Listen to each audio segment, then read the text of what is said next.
Hello everyone, and welcome back to Make Believe, where we're playing World and Economica. Now last time, I left you guys in a cliffhanger because the episode was taking too long. So what was happening? Yoshiharu went to talk to Barton about getting an investment from him so that he can get the money required to help the people.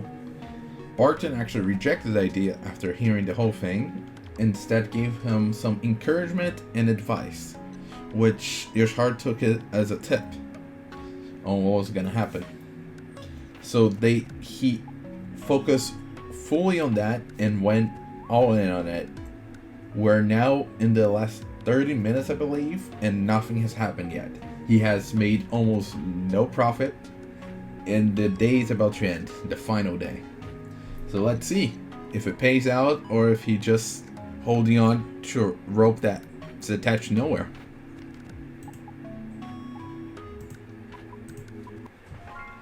The time hit 4:30, so yes, it is 30 minutes left, which left us with 30 minutes.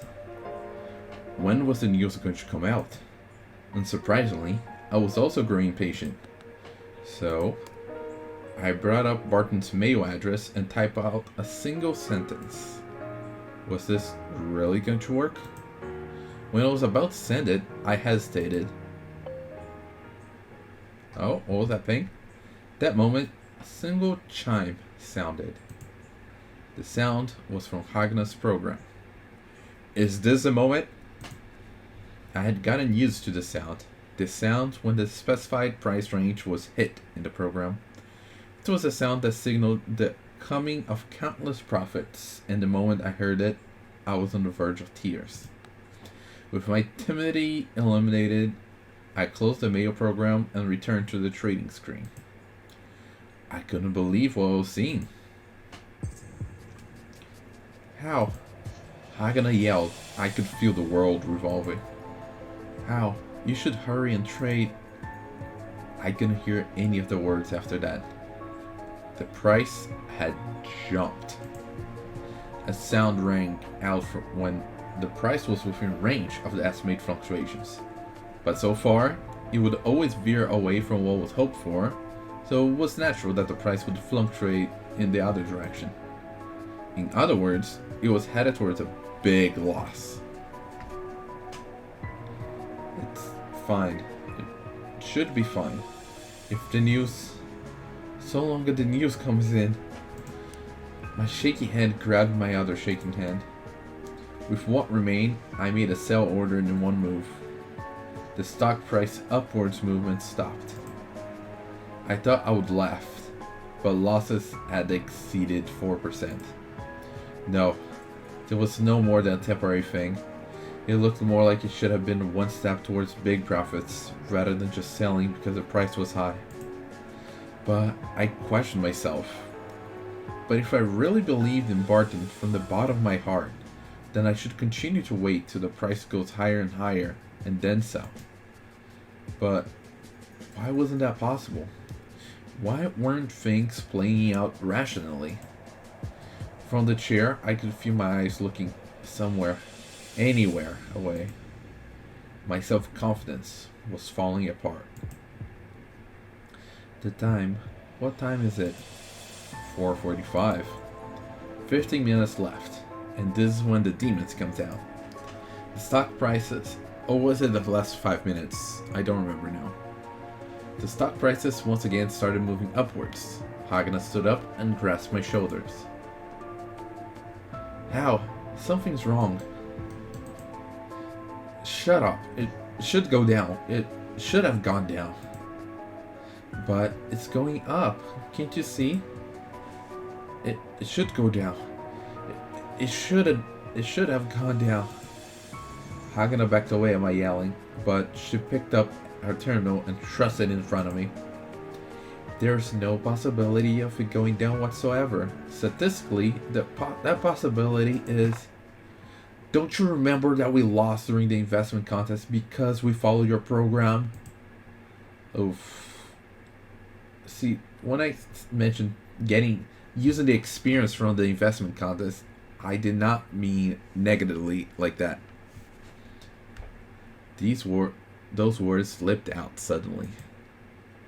Hakuna's face looked as if those words pierced her heart as she staggered backwards.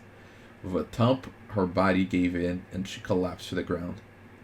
She was completely expressionless, as if she were a mannequin. Damn it.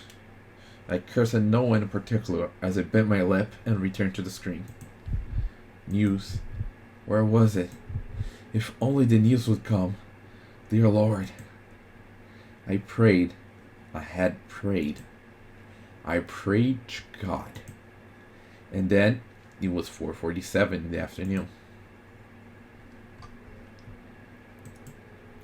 Above the trading screen, the words news announcement appeared.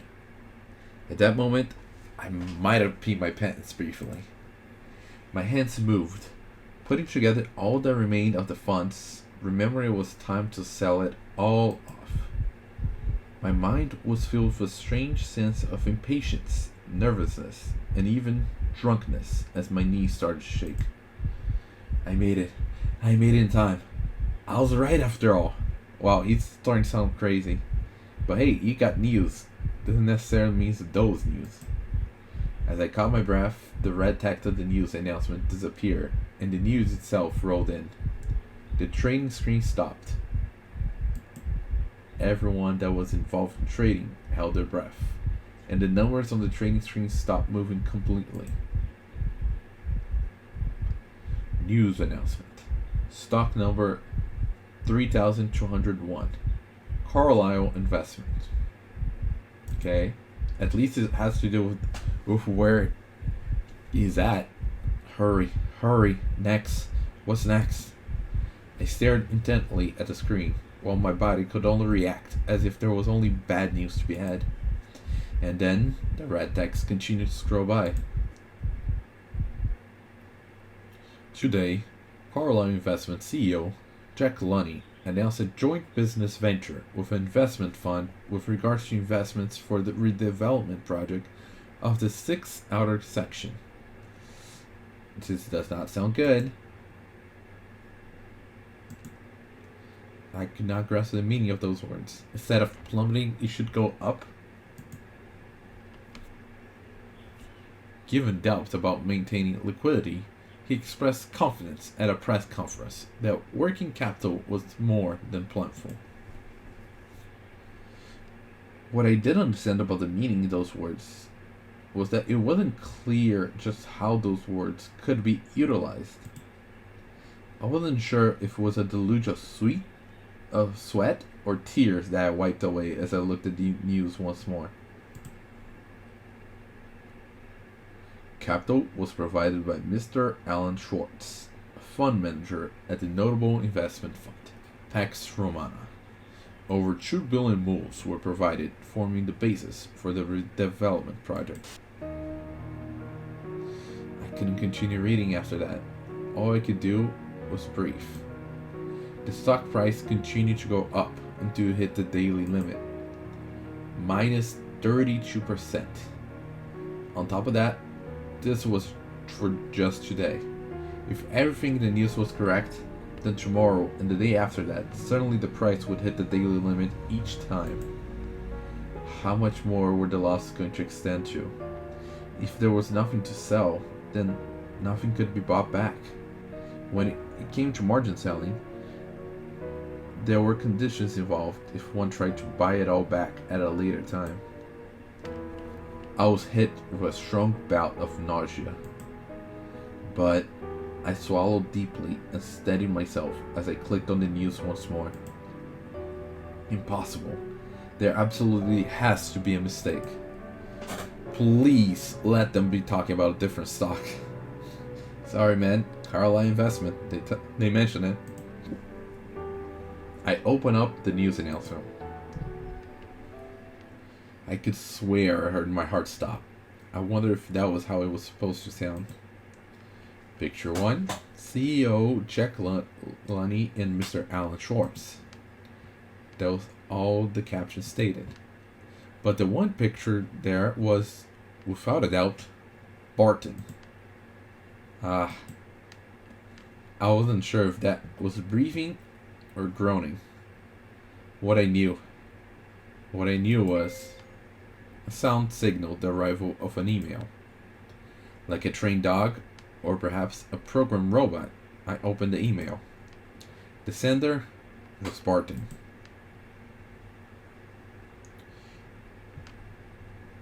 You thought with your brain and traded, did you not? Well, a short, single sentence. Did I think it through myself? Had I not left it someone else to help me decide? Had I not left such an important decision for someone else to decide for me? Think less like a machine. Think like a human. The purpose of that was...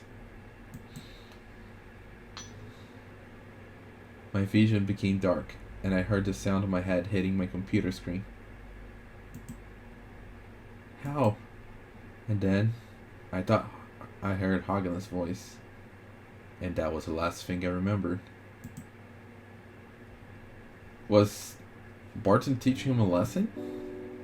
A harsh lesson, like a very crucial moment, but was he teaching him a lesson? I found out about everything 4 days after I had fallen into a coma. In the end, our position was at minus 264%. Pushing through with 720,000 moles and ending at minus 264% left us with a liability of 2 million moles.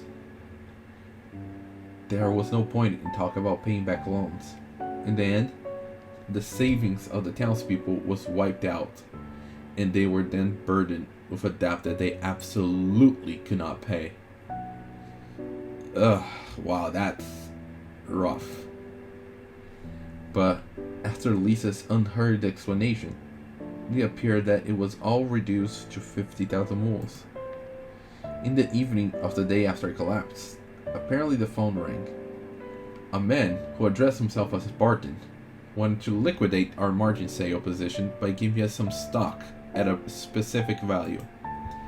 But at that price, the loan ended up at 50,000 moles. Carlyle Investment stock continued to hit the daily high price limit consecutively and couldn't be sold at all.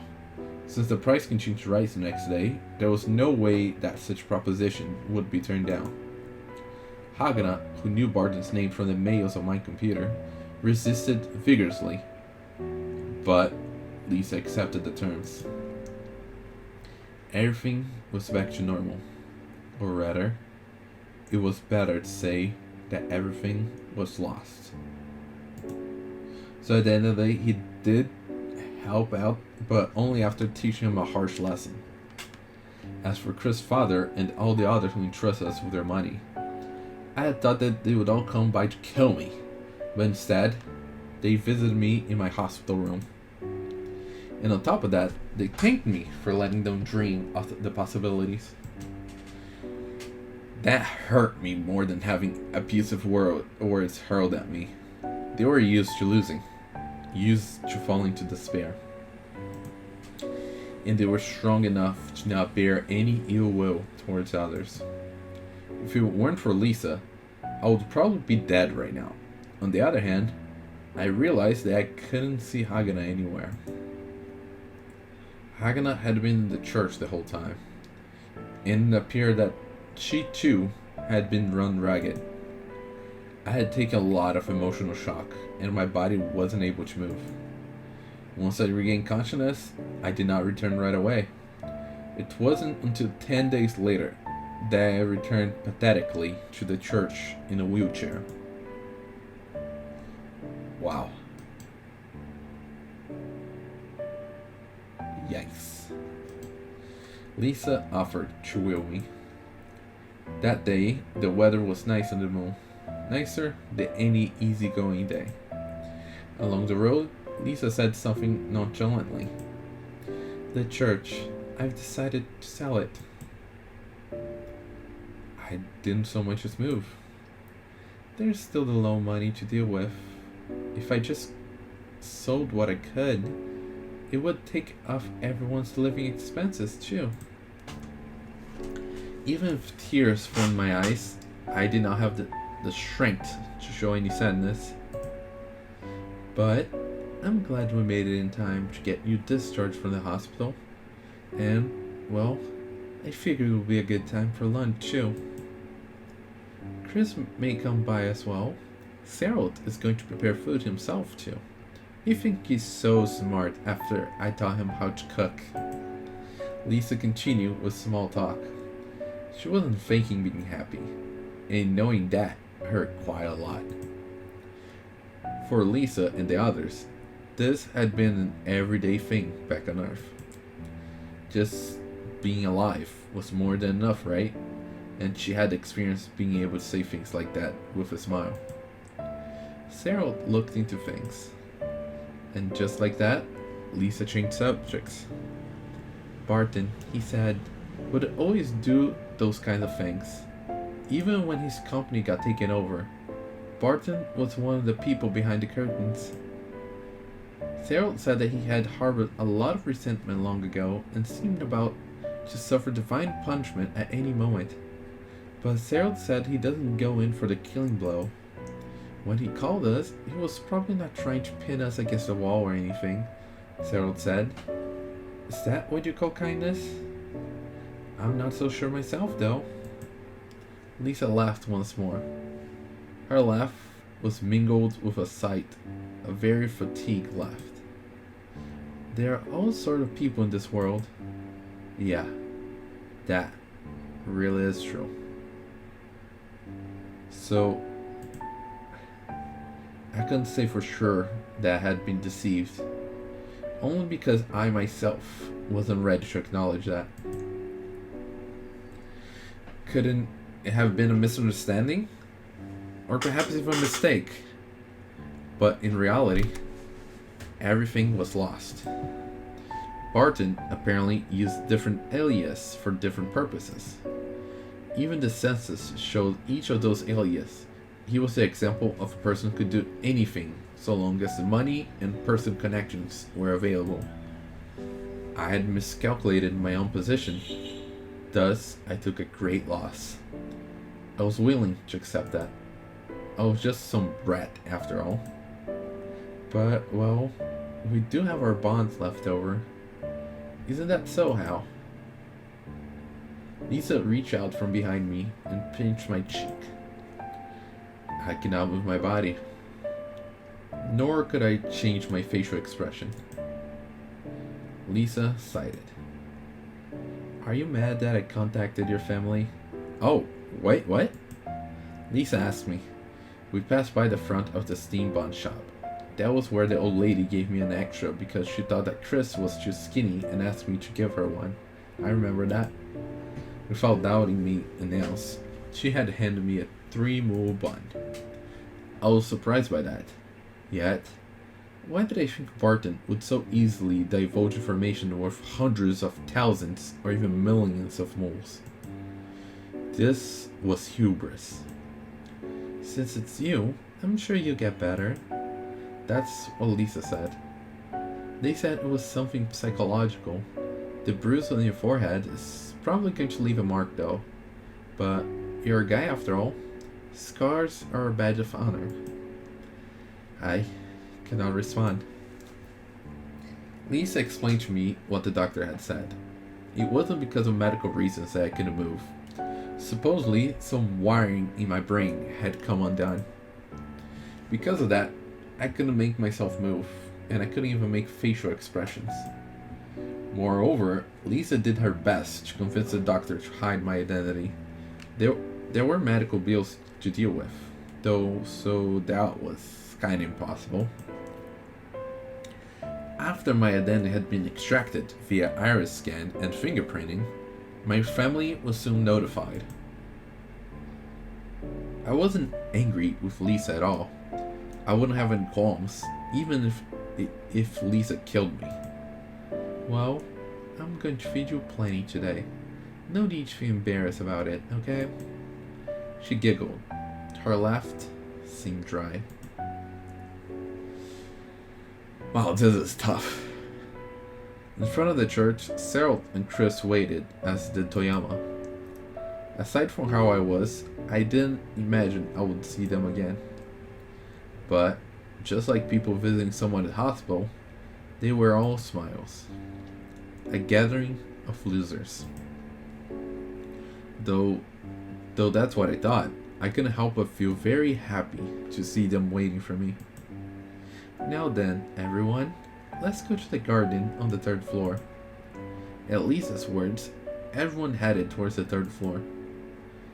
I'm gonna let you thoroughly enjoy my lap pillow service. She said that as we passed through the living room. A wonderful smell wafted through the living room, making me wonder if it was a lingering smell of food being made. And then, just when we got to the second floor, Chris ran off to get something. I need to get the drinks. Thanks for the help. Be careful. Oh, looks like you're getting used to this, aren't you, Chris? Chris shrugged her shoulders and smiled, both her arms filled with drinks as she moved carefully. Where is Hagana? At Lisa's question, Chris stopped climbing the steps, then walked back down slowly. And then she pointed the door to her room. Lisa nodded, and Chris' face stiffened somewhat as she started climbing the stairs again. She can be a difficult child.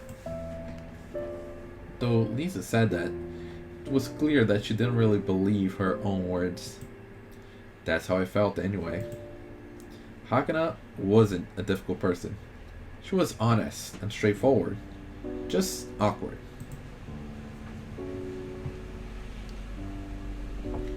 Hagana.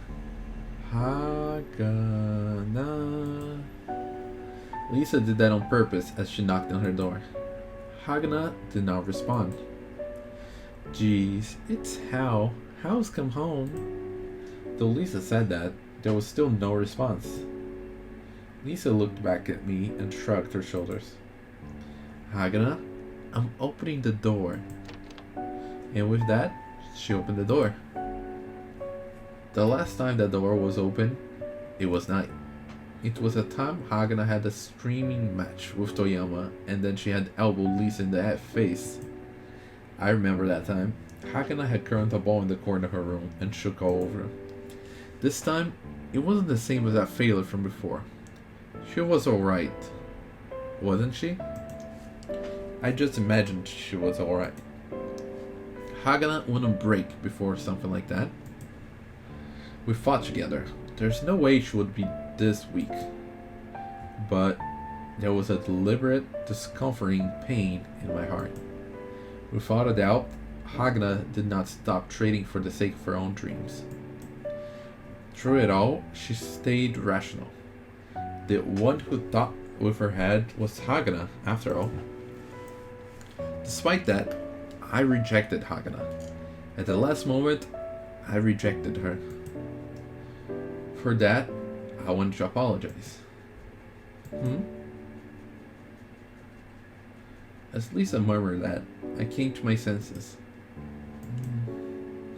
Lisa turned away from the door and walked past me before heading to the living room.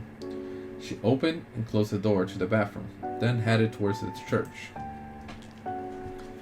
The door to Hagana's room was left open as it was. Before long, with stiff face, Lisa passed me again and ran up the stairs. In the middle of this fine day, I was left alone. Beyond the half-open door, there was but an empty space. I sat in the wheelchair and closed my eyes. How? I recalled Hagana's voice and how she addressed me. Hagana. In the end, what was her real name anyway?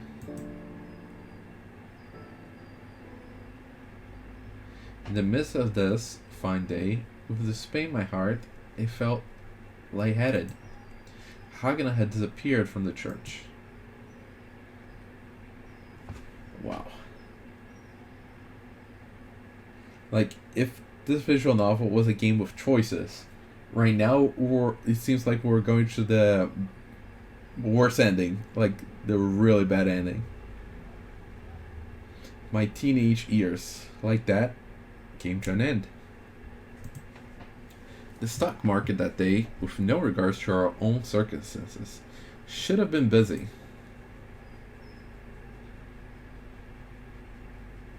Oh, yeah. Like I said, we're even getting the credit. Wow. That's... Wow. It's emotionally draining. How things went bad, then started going up and up, and then they failed to win the contest. It seemed like, and then we had a similar situation in real life. It seemed like they could use the experience to actually succeed this time when it really counted. But then everything went from bad to worst. I'm gonna keep talking because this probably would be copyrighted, but yeah, like, so much went wrong there. And since we're not, I mean, there's continuation, but I wasn't sure if it was just Barton teaching him a harsh lesson, or was all just this part of Barton's evil plan, really, which I don't really know how he benefits from all this, really. But going after a young kid that was investment concepts and giving him, this guy, giving him like confidence, like praising him, take him places, and then at the end, when he really needed something, give him some encouragement, advice, and then taking things drastically into his own hands. And there is also a relationship with Hagana which started off really bad, but they grew so attached to each other that it was hard to move ahead. And there we are. That's the and Schrödinger Street, the cat. There is a continuation, like in episode 2. Oh, that shot we didn't have. Him getting back up again.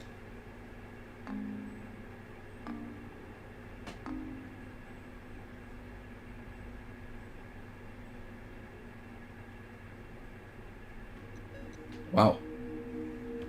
That was really the end. So yeah, as I was mentioning, this was episode 1. There is an episode 2 and maybe an episode 3. So in the future we'll come back to this, but I guess next time we'll go for a different visual novel. Which type do you guys want to see? Just leave down in the comments below. And with that being said, see you next time. Bye.